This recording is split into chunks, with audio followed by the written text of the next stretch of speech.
Salut, je suis back. Comme je vous ai dit, habituez-vous, je vais faire des vidéos vraiment très régulièrement et de manière, comment dire, régulière. Je vais faire des vidéos régulièrement de manière régulière, voilà.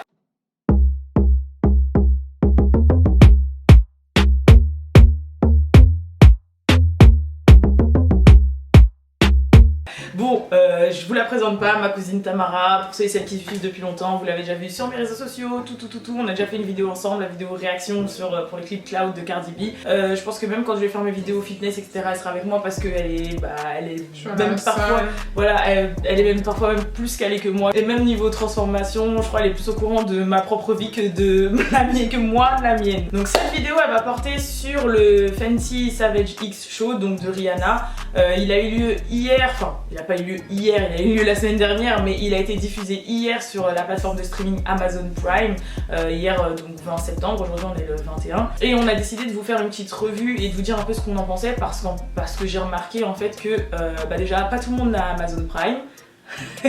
Et de deux, le show il est pas traduit en anglais et même les sous-titres c'est que non, il est pas traduit en français, excusez-moi, et même les sous-titres sont que en anglais. Résultat, on s'est dit bah voilà, on va vous faire un petit truc pour que vous puissiez être calé et savoir un peu tout ce qui s'y passe. Déjà, faut savoir que le show il est divisé, enfin le film ou le documentaire ou le show, enfin vous pouvez l'appeler comme vous voulez, il est divisé en deux parties. Donc les 15 premières minutes en fait c'est l'envers du décor, c'est le making of. On y apprend quoi? Que Rihanna en fait elle avait 6 semaines pour préparer son show. Que de base elle devait pas forcément être dans la Corée et qu'il y a un moment où justement elle a vu la Corée qu'on lui avait préparée et là elle a dit c'est bon, je pense que je peux faire ça. De base elle devait pas être dans le show du tout et en fait ouais c'est ça, on lui a montré un extrait Corée, elle a dit oh, tu penses que elle a dit à une de ses assistantes tu penses que je peux le faire? Et son assistante a dit hell yeah, oui tu peux le faire et tout. Elle voit avec la chorégraphe et au final elle est dans le show, donc on la voit après répéter. On voit que c'est elle-même carrément qui a, enfin pas qui habille les mannequins mais genre qui a juste les sous-vêtements ou les pièces en question, genre elle donne son avis, si ça lui plaît pas elle dit que ça lui plaît pas et du coup genre vraiment que c'est pas voilà, que c'est pas en mode elle a créé sa marque et après tout le monde fait enfin en gros elle a un directeur artistique, une styliste, etc., et elle poche juste son nom et le truc se vend. Non, on la voit vraiment en mode c'est ses idées, elle participe, elle utilise ses mains, voilà, pour la couture, pour le truc et tout, elle participe vraiment au truc. Ah oui, il y a un moment du coup on voit sa manager je crois qui dit justement que en gros Rihanna elle veut vraiment faire de cette marque une marque qui correspond à tout le monde et que du coup c'est pour ça qu'elle veut prendre plein de modèles, créer plein d'autres sous-vêtements ou autres. Ouais, pouvoir matcher avec tous les styles de body, etc. Ouais, voilà, qu'en gros elle voulait vraiment mettre en avant le fait que voilà, la femme c'est plein de formes, plein de tailles, plein de grandeurs, etc.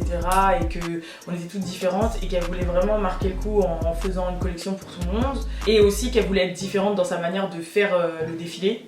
Donc c'est pour ça qu'elle en a fait un show en fait. Le truc c'est un concert, c'est vraiment un truc de ouf, on va vous en parler. Après on voit comment les répétitions du show se passent, la mise en scène, on voit la répétition finale.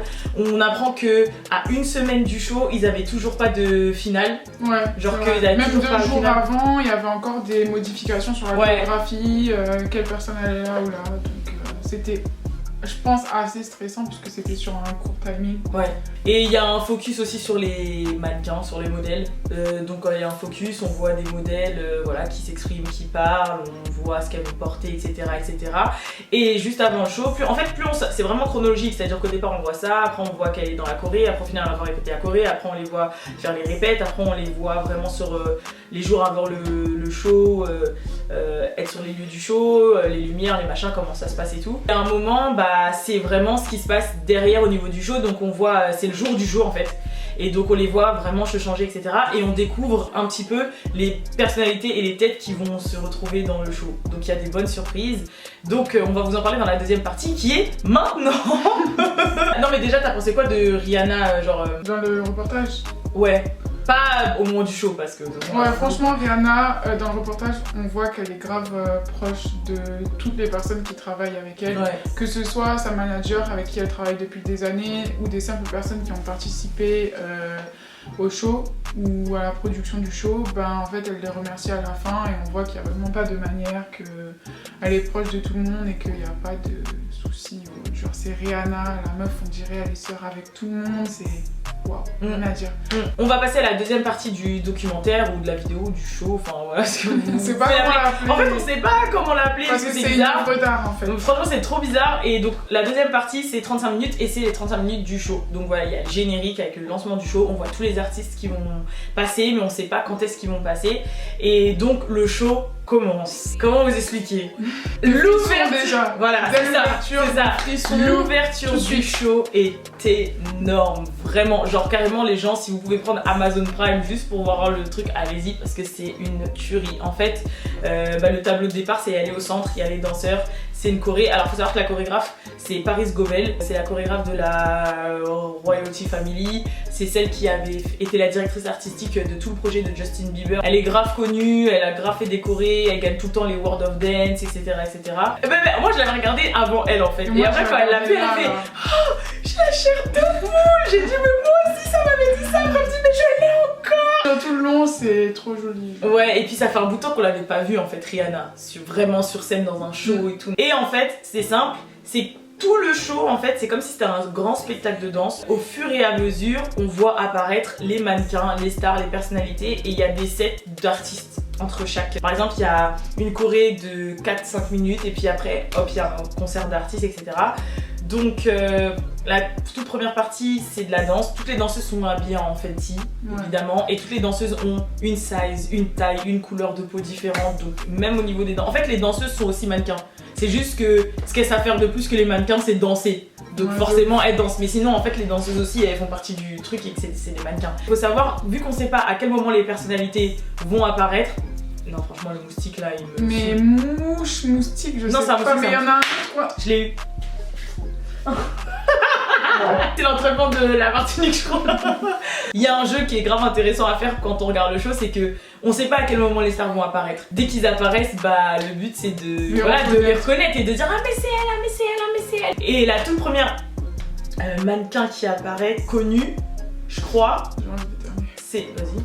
La toute première mannequin qui apparaît et qui est grave connue c'est Gigi Hadid.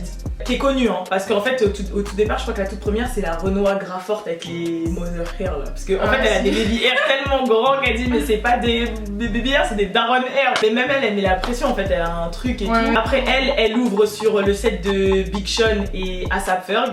Donc au départ il y a Big Sean. Et après, aussi il porte du Fenty. Ouais. Du coup, on découvre que Fenty va, je pense logiquement sortir une partie homme. Au départ, on voit Big Sean et A$AP Ferg apparaître et ils sont habillés pareil dans un truc un peu soit bizarre etc. Et on se dit ah c'est du Fenty homme mais on n'est pas trop sûr. Après franchement je peux pas vous dire l'ordre. Il y a eu les Migos. Voilà il y a les Migos et en fait, voilà et les Migos quand ils apparaissent aussi un peu dans les mêmes tons et dans le même truc que 21. Donc on se dit ah il y a vraiment une collection en fait Fenty sûrement qui arrive et tout. Il y a eu 21 Savage qui a défilé, il a pas fait de performance et tout mais il a défilé. Ouais voilà et en fait ce qui se passe c'est que 21 Savage il arrive avec une mannequin, sa tête elle me dit trop quelque chose mais voilà c'est pas encore trouvé. Et en fait quand il arrive et bah il est là en tant que mannequin et pas en tant que performeur, donc il porte de l'homme en fait. Donc là en fait c'est la confirmation que bah Fenty, Savage ou Fenty, voilà il y a une collection homme en fait. Après il y a beaucoup de personnalités. Il y avait Slickwood. Voilà il y a Slickwood, Laverne Cox, le trans qui joue dans Orange is the New Black, la Renoir là. Elle a tout tué. Oh on parle de Normani et genre en gros elle quand elle arrive elle met la pression, genre la choré est incroyable. C'est voilà, c'est un truc de ouf. Ah oui, il y a Jetbug aussi qui est une danseuse qui est grave connue sur Instagram, je crois elle a 5 millions de followers et c'est une de mes danseuses préférées. Il y a Alcy, j'arrive jamais à dire son prénom. Il y a DJ Khaled et Fat Joe. Il y a Tyra Wack, il y a Fabulous. Il y a comme t'as dit le fils de Puff Daddy qui défile lui et elle ramène aussi des filles qui sont handicapées. Avec des prothèses etc. mais elles ont une dégaine quand elles marchent, c'est magnifique franchement. Elle a su mettre tous les atouts des gens, de chaque personne en valeur et il y a aussi le passage où c'est que des femmes fortes qui dansent. Oui, et même il y a aussi le passage où genre c'est des femmes fortes qui sont un peu derrière elles et elles tiennent les meufs genre. Oui, Et je sais pas si c'est Gigi ou Bella, mais il y a la partie où genre elle fait le bail des fées sur toutes les meufs. Non, c'est Cara Delevingne. Ah oui, voilà. Ah oui, mais on en a pas parlé. Mais oui, voilà. La Cara Delevingne, exactement. Wow. Il y a Cara. Et bien sûr, oui, on va en venir. Franchement, le passage. Merci. Le passage de Madame Bella Hadid. Non mais magnifique. Franchement, on la repull up le bail. Ça me fait des frissons même quand j'y pense. C'était magnifique. Genre le décor derrière, il avait vraiment été travaillé et du coup il y avait un jeu de lumière qui avait ça. Grave. Ouais, parce qu'en fait, il faut savoir que le décor il est all white, c'est-à-dire il est tout blanc. C'est juste qu'il y a une espèce de bâtiment, il y a des escaliers et tout. Et en fait, rien qu'avec les lumières, ils arrivaient à installer un mood en fait. Et au moment de l'arrivée de Bella Hadid, et bah c'est le moment où c'est un peu inspiration orientale. Et donc on aurait dit que c'était voilà le soleil qui se couchait ou qui se baissait et qu'on était vraiment dans un village oriental et tout. Alors que pas du tout en fait. Le paysage, enfin le décor ne change pas du début à la fin. Et franchement son arrivée là tout en jaune. Majestueuse. Mais le jaune ça lui va grave bien. Mais je sais pas si t'as vu, à un moment elle descend les escaliers et ça traîne, elle se bloque dans l'escalier, alors elle tire comme ça. Il y a 2-3 rabailles comme ça qui arrivent. À un moment la Verne Cox quand elle danse, elle se sent tellement plus là. T'as dit excusez Beyoncé là, genre on dirait elle va tomber. Ouais, c'était le moment de sa life. Hein. Ouais, quand Sleepwood elle est apparue. Ouais, ça moi, par contre. Voilà, moi je lui ai dit. Mais elle est tout le temps comme ça quand elle défile parce qu'elle est très nonchalante. On dirait il y a un truc qui s'est passé qui devait se passer comme prévu. On dirait qu'elle tremble et tout. Voilà, et donc je lui ai posé la question, elle m'a dit non mais c'est son style, elle est vraiment comme ça genre. Moi je trouve que quand je regarde ses Insta Stories et tout, ou même les vidéos sur lesquelles elle apparaît, elle est tout le temps bizarre. Après, dites-nous ce que vous en pensez, si d'après ce que vous s'il y a des gens qui ont vu, qui ont vu la même chose et qui ont ressenti le malaise au moment du passage de Sleepwood ou pas. Ce qui est bien aussi, elle a pris, comme je vous ai dit, des transgenres, enfin voilà, elle a pris des gens trans, elle a pris des personnes, des filles fortes, elle a pris des gens de tout musclés aussi. Ouais, des gens aussi de toutes les couleurs et de toutes les origines. Franchement, elle a révolutionné le game parce que je vous explique. Un défilé de mode de base, c'est des meufs qui font 1m90, qui font du 32 de taille, qui filent tout droit, on est d'accord, qui marchent droit, voilà, sur de la musique, voilà, sur de la musique, robot, pas d'expression, et les visages, faut que les visages soient, comment on dit, symétriques, parfaits, bizarres, un peu extravagants et tout. Je vous jure qu'elle a révolutionné le game du défilé en fait, parce que là c'est pas un défilé, c'est pas un catwalk, c'est un spectacle. Qui présente tous les produits et ça les présente bien parce qu'en fait après avoir regardé le truc t'as qu'une envie c'est d'acheter du Fenty, pas ennuyeux. Elle a montré que franchement personnellement moi quand je regarde les défilés de mode je m'identifie pas et je les trouve pas belles, je peux le dire, je les trouve pas belles, elles font... Après, il y en a quelques-unes qui sont belles, comme Bella. On regarde le reste du body, en fait, c'est... Ouais, mais tu vois, mais comme Bella et tout, mais je te jure, quand tu regardes les mannequins en général... Désolée, on a été coupé la batterie, après entre-temps, on est morte asphyxiée à cause de moi, j'ai voulu tuer une mouche. Avec du truc pour sentir bon. Mais au final, elle est pas morte et nous, on meurt. Donc voilà, Dieu me l'a très bien rendu. Ouais, donc ce que je suis en train de dire, c'est que... Ouais, voilà, quand il y a les mannequins des défilés, des vrais défilés, genre de luxe et tout, moi, je me reconnais pas dans leur beauté, en fait. Enfin, je ne comprends pas leur délire de... Ouais, attention, la beauté, c'est subjectif. Chacun...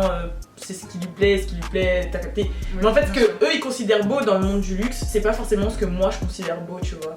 En fait, j'ai peur que mes propos soient mal interprétés.